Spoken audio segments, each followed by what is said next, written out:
नमस्कार दोस्तों, स्वागत है आप सभी का हमारे यूट्यूब चैनल में। बात करेंगे दोस्तों आज एक बार फिर से जेपी एसोसिएट्स लिमिटेड के बारे में। दोस्तों स्टॉक की बात करें तो यहाँ पे फ़िलहाल लगातार लोअर सर्किट का सिलसिला बना हुआ है।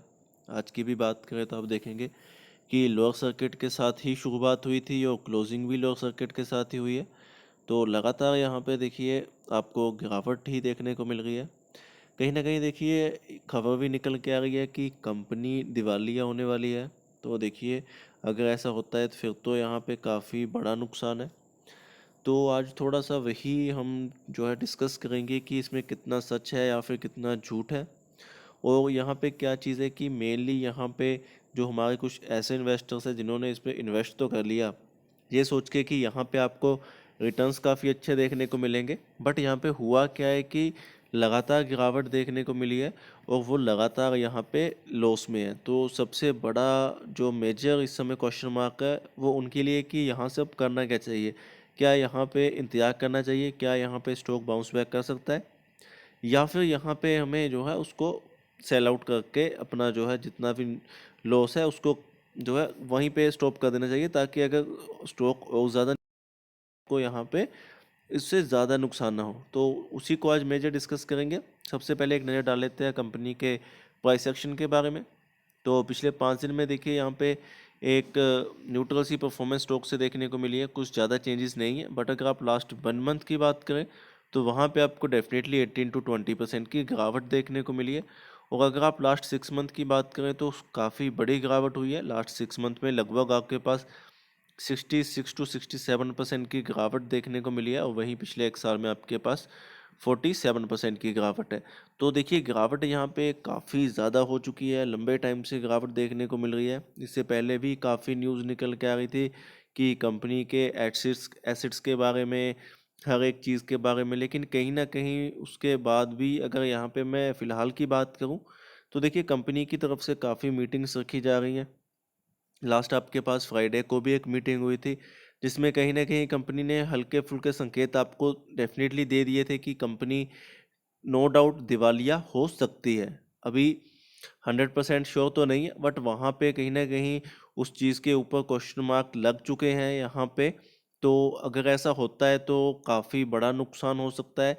और सेकंड चीज़ क्या है कि आज एक बार फिर से कंपनी द्वारा एक उनके ऑफिशियल्स की मीटिंग हुई है, एजीएम मीटिंग हुई है उनकी एनुअल जो है ग्रैंड मीटिंग। तो उसका जो क्या है कि अभी तक क्या निकल के आया है वो सारी चीज़ें जो है वहाँ पे लिखा हुआ है पीडीएफ में।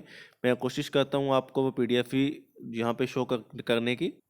तो ये हमारे पास देखिए आज की ऑफिशियल पीडीएफ है जिसमें आप देखेंगे कि 30 सितंबर 2024 आप देखेंगे कि यहाँ पे proceeding of 27th annual general meeting regulation of 30 of सेवी। तो देखिए आज एक बार फिर से मीटिंग हुई है, उस चीज़ के बारे में आप देख सकते हैं कि यहाँ पे to transact the business mention in the notice, तो please ensure the proceeding of annual general meeting. तो मीटिंग के रिगार्डिंग यहाँ पे कंपनी ने बिल्कुल भी क्लियर नहीं किया है कि किसके रिगार्डिंग मीटिंग है, यहाँ पे क्या उस चीज़ में फाइनल हुआ है। सारी चीज़ें यहाँ पे अभी तक निकल के नहीं आई है। तो थोड़ा सा उन्होंने यही चीज़ किया है कि जो कंपनी है वो आपके पास यहाँ पे ऑडियो विजुअल के साथ साथ वीडियो कॉन्फ्रेंसिंग के साथ हुई है, जिसमें काफ़ी उनके बड़े बड़े जो आप कह सकते हैं कि सीनियर्स हैं उन्होंने भी इसमें पार्ट लिया है। आप देख सकते हैं कि यहाँ पे 139 जो है पब्लिक के आपके पास मेंबर्स थे, साथ ही प्रमोटर्स के और प्रमोटर ग्रुप के 3 मेंबर हैं, टोटल 142 मेंबर्स थे।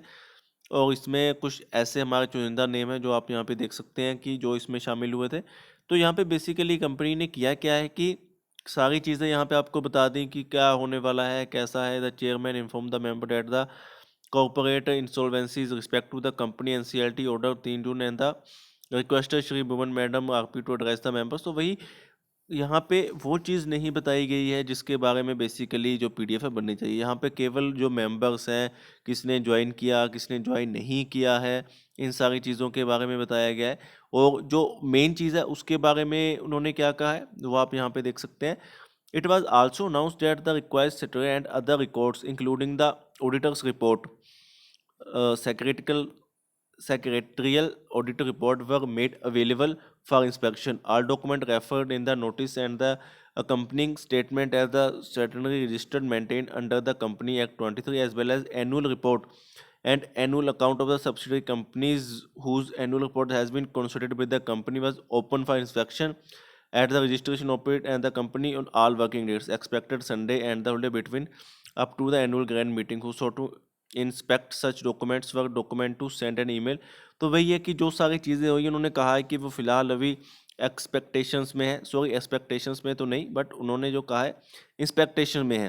तो वो यहाँ पे आपको जो है आने वाले कुछ टाइम में पता लग जाएगा। फिलहाल के लिए उन्होंने उन चीज़ों को थोड़ा सा यहाँ पे प्राइवेसी दी है, बट यहाँ पे आप देख सकते हैं कि ये चीज़ उन्होंने मेंशन की है कि उनका जो ऑफिशियल लिंक है उस पे ऊपर जाके आप विद इन 2 वर्किंग डेज में डिटेल जो है ले सकते हैं। बट फिलहाल के लिए देखिए जो चांसेस निकल के आ रहे हैं वो इसी चीज़ के हैं कि कहीं ना कहीं कंपनी दिवालिया हो सकती है और जो स्टॉक है वो आपके पास डीलिस्ट हो सकता है। तो काफ़ी बड़ी अपडेट अगर ऐसा होता है देन डेफिनेटली काफ़ी बड़ा झटका है। तो देखिए मैं तो आपको यही एडवाइस करूँगा, सबसे पहले इन्वेस्टमेंट यहाँ पे बिल्कुल मत कीजिएगा। अगर आपके पास स्टॉक है तो आप इसको सेल आउट कर सकते हैं चाहे जितना भी आपका लॉस है, क्योंकि अगर यहाँ से आपने इसको सेल आउट नहीं किया है तो आपके लिए ज़्यादा दिक्कत हो सकती है। अब ऐसा क्यों होगा, क्योंकि देखिए जब भी कंपनी दिवालिया होगी जो भी होगा तो आपको पैसा मिलेगा कंपनी की बुक वैल्यू के अकॉर्डिंग। और कंपनी की बुक वैल्यू आप यहाँ पे देख सकते हैं कि कंपनी की जो आपके पास बुक वैल्यू वो ऑलरेडी नेगेटिव में है। तो नेगेटिव में 10 रुपीज़ की कंपनी की बुक वैल्यू हो तो कंपनी आपको पैसे देने की बजाय आपसे पैसे ले लेगी। तो ये सारी चीज़ें आपको देखनी पड़ेंगी।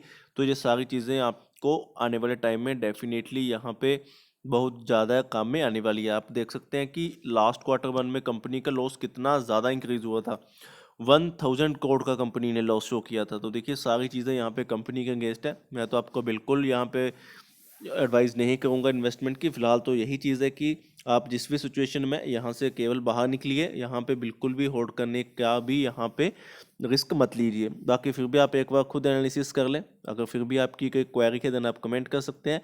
और आपने चैनल सब्सक्राइब नहीं किया है तो प्लीज़ हमें ज़रूर सब्सक्राइब कीजिए। आज की इस वीडियो में इतना ही, धन्यवाद।